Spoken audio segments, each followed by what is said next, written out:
Good morning, fellow explorers. Welcome to the Positivity Pop-Up. Today is Sunday, May 14th. We are so glad to have you with us. It is currently 7:30 a.m. This show is being broadcast live on our Podbean channel. Just going to turn my mic up a little bit. Welcome to the show this morning. So I had a last minute thought that I really need to get some sound effects going in this weekly positivity pop-up. I need somebody to laugh at my jokes, right? So I need a laugh track and maybe some intro music, some outro music, something like that. And the week got away from me, and then tried to play around with it this morning, and I can't even see the windows. So if anybody uses Podbean Live and has some advice for me, that would be great. I can't even see. I can see the audio effects window, but I expand it and it doesn't actually expand. So anyway, good morning, Siren Sarah. Thank you for joining us on this lovely Sunday morning. Good morning. How are you? I am swell. It is Mother's Day. So happy Mother's Day, Sarah. Yes, happy Mother's Day to you too, my friend. Thank you. And happy Mother's Day to anyone out there who finds himself in the position of being a mom, whether it's a human mom or mom to fur babies with gills. Happy Mother's Day. Well, that's a new twist, babies with gills. Yeah, there are some fish moms, I guess. I don't know. Or mer moms. So today is also National Buttermilk Biscuit Day, because it can't just be one thing, obviously. If we learned anything on the Positivity Pop-Up, it's that Sunday or any day of the year cannot be just one thing. But it's also National Decency Day. And National Decency Day was created in 2017 by a graphic designer in New York. Her name is Lisa. I'm really sorry about what I'm about to do to your last name, Chonolki. It's a day designated to reminding people that basic human decency will better society as a whole. And Lisa says, if we can all be civil with one another, we are setting the right example.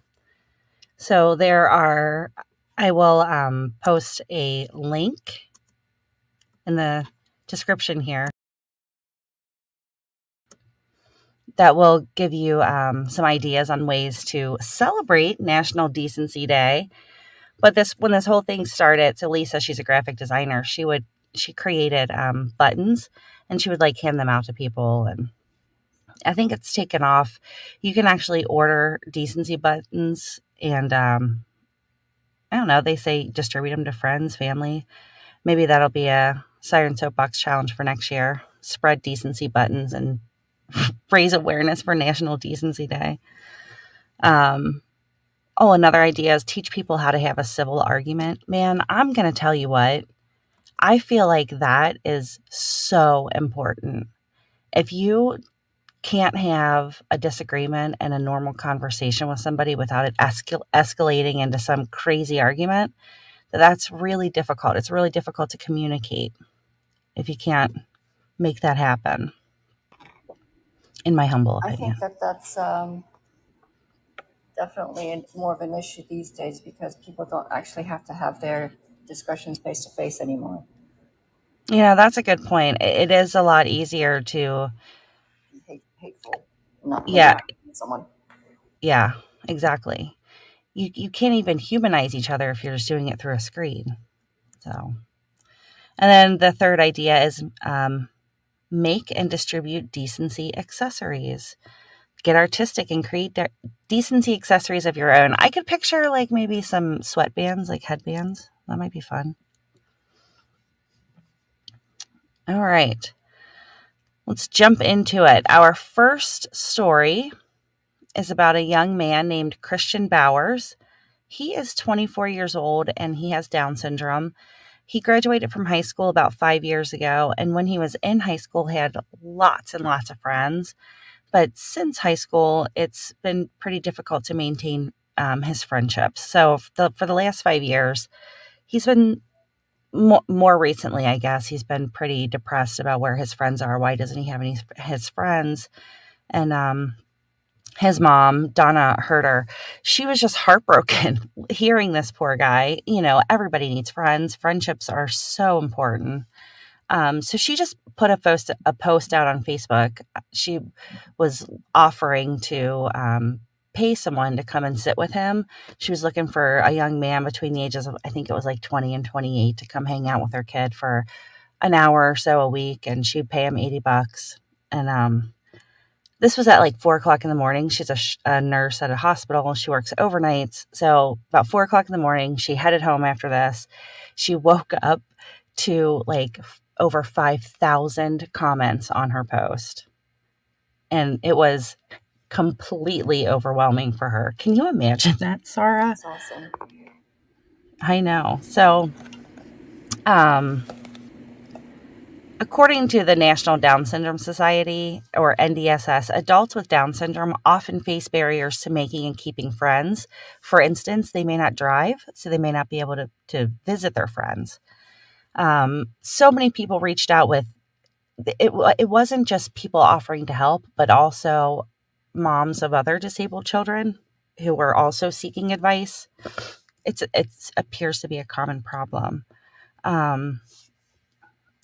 Donna, though, ended up being able to interview and hire 7 different men. So they come in like one day a week. A dude will come in and like play video games with her son, or they'll watch a movie together, or they'll go to a park or whatever. And they do this on a rotating basis. So once every 7 weeks, some guy will come hang out with a Christian. But Christian's also been invited to hang out like at a firehouse, and people from all over the place have sent him gifts. It has completely changed his life. He's been so excited to have so many new friends, and that's like what he tells his mom about at the end of the day. He's so happy for all his friends. NDSS, the National Down Syndrome Society, they say it's vitally important for adults with Down syndrome to plan for how they will socialize once they leave school, and clubs, volunteering, or further education are all good options. And they also add that there are many organizations that help with Down syndrome to help people with Down syndrome find opportunities to be social and to get to work. So I'll be posting a link to this article in the comments, and you can get some more information there. My computer sounds like it's an airplane getting ready to take off, doesn't it? Yours, no. You might hear the dryer in the background at my house. Oh, good. Whew. So it's I was like, man, I'm going to be recording like professional voiceover work in here. What if it always sounds like that? Plus, I'm feeding all the fur babies in the house, so there's a lot of background noise. So the noise that you might hear go off and on, it's every time I... Okay, I love it. All right, our next story comes out of St. Petersburg, Florida, where Helen Kahan, these last names this week, I am so sorry. Helen, if you happen to hear this show, I am so sorry.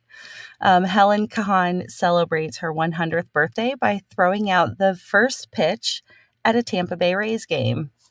So Helen was there with her family, her grandkids and her kids were all there supporting her, and the stadium, there were like 25,000 people there.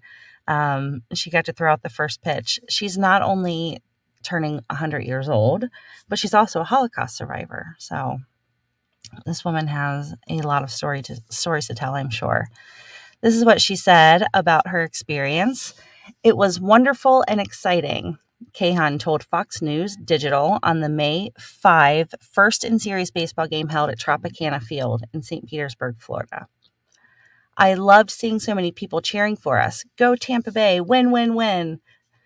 Thank you for honoring me. Thank you for honoring the Florida Holocaust Museum. I waited 100 years to do this. And then she added, I never could have imagined celebrating a birthday like this, let alone my 100th. I'm so grateful that I'm here to tell my story and help the world remember why kindness and empathy are so important for us all. So happy birthday, Helen. That's really sweet. I like that. Yeah. I hope I'm physically capable of throwing out the first pitch at a baseball game when I turn 100 years old. There's a picture of her in this article. She looks amazing. Good for you, Helen. All right. You may have heard about this kid. His name is Dennis Barnes. He's known as Malik. He is a high school senior who was awarded more than $10 million in scholarships.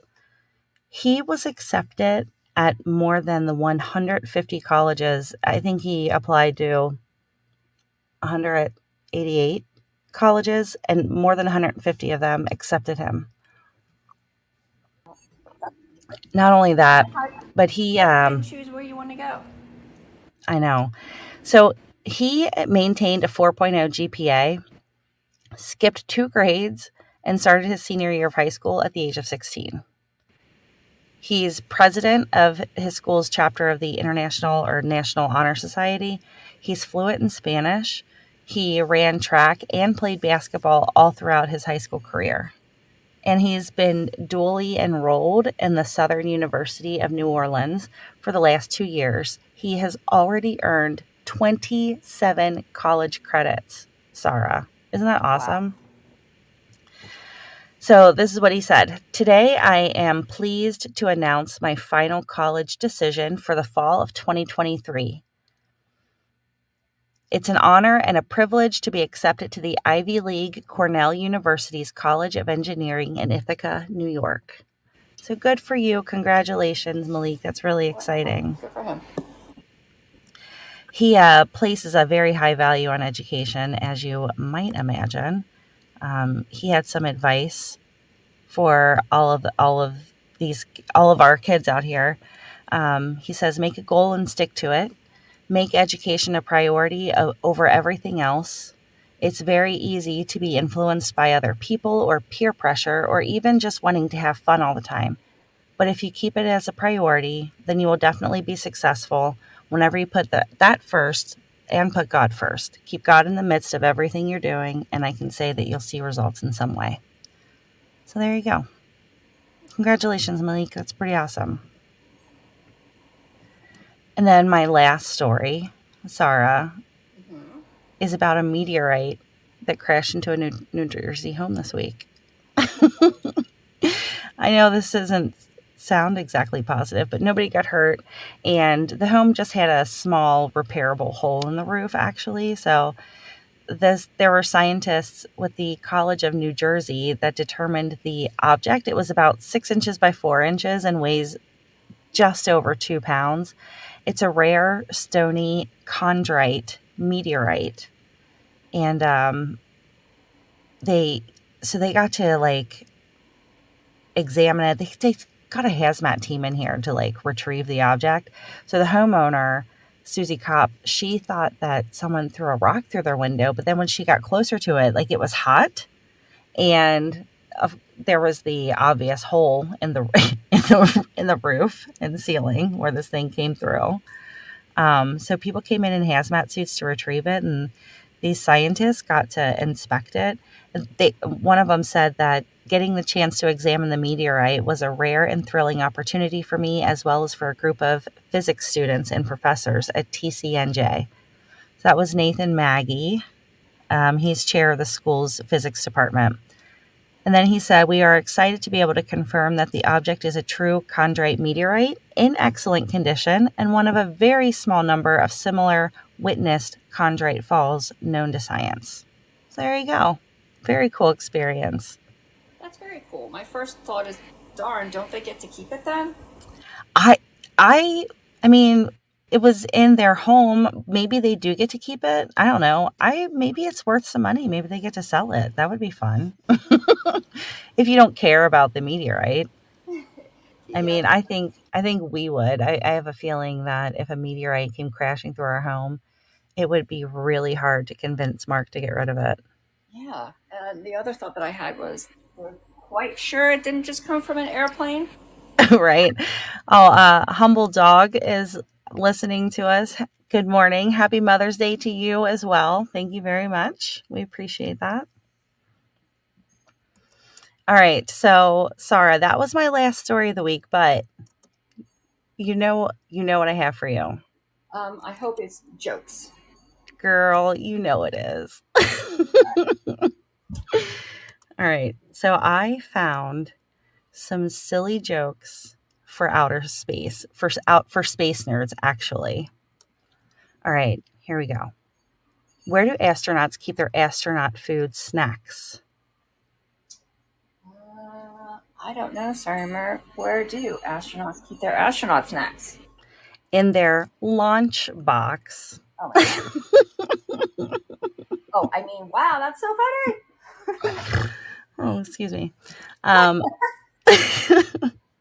what was the first animal in space? Besides the monkey, I don't know. The cow that jumped over the moon. What was I think? All right. What did the alien say to the cat? Take me to your litter. Oh. Oh my gosh. Yes. Eye roll. Exactly right. And one last one. Why did Mickey Mouse go to outer space? Why did Mickey Mouse go to outer space? I don't know. Something about Minnie, but I don't know. Oh, you were close. He was looking for Pluto. Duh. I know. I was like, she's got to know this one. All right. And then last, but certainly not least, I do have some trivia for you for outer space.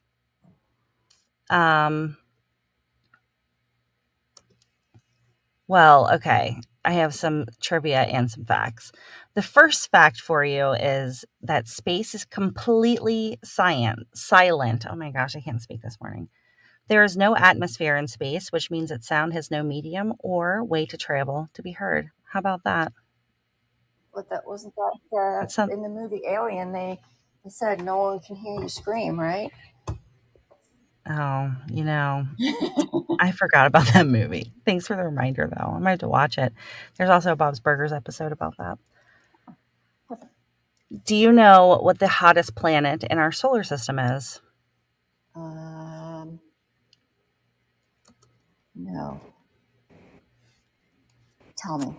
All right. The hottest planet in our solar system is Venus. It has an average surface temperature of around 450 degrees. And it's not the closest planet to the sun. Huh. So Mercury is, but Mercury is not the hottest planet because it has no atmosphere, which regulates the temperature. As we know, our atmosphere is leaving us and we're getting hotter. But that, because it has no atmosphere, it results in pretty big fluctuations. Sarah, what is the cost of a full NASA spacesuit? $250. Man, you are not even in the ballpark. $12 million. For one spacesuit? For one spacesuit. Oh, wait, this was in 1974. So if these were priced by today's pricing, they would have cost an estimated $150 million. What? Wow. It has to be less expensive to make them now. They must be better at it by now, no? I would hope so, because the technology's gotten better. I mean, a VCR you used to have to like make a payment plan on a VCR, and I'm pretty sure you can get one now for like $12. So it's got to be better, right? I don't think so. All right. How many Earths could fit inside the sun? So if you were going to clone our planet, how many of those clones could you fit inside the sun? I have no idea. I'll embarrass myself if I try to. Yeah, me too. That's why I quit answering. That's why I started asking the trivia questions instead of answering them. Approximately 1.3 million Earths could fit inside of the sun. Wow. That's if they were smashed. If they maintain their spherical shape, then only 960,000. Oh. All right. I'm just trying to picture a smashed Earth. Okay. Why they would have calculated it based on smashing the Earth. I know. That's so bizarre, isn't it? Maybe they plan on sending us into the sun via way of a black hole. So what color is the sunset as seen from Mars, Sarah? Blue. I have no idea. You're right. You're absolutely right. I mean, Nice job. Of course. Yeah, it's sunsets on Mars, according to NASA, would appear bluish to human observers watching from the red planet. Fine dust makes the blue near the sun's part of the sky much more visible, like normal daylight makes the red's planet familiar rusty dust color. Oh my gosh. Do you want me to start that sentence over, or should we just call it a wash? Well, I think I kind of get it, but I think transformation makes my answer so obvious to me now. Obvious. Yeah. Yeah. All right. And one last question. What do you think there are more of, trees on Earth or stars in the Milky Way? The Milky Way, by the way, is our solar system, in case you didn't know. The solar system where Earth hangs out.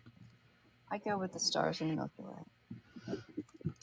No, you are wrong. There are about 3 trillion trees on the planet Earth and between 100 to 400 billion stars, approximately, in the galaxy.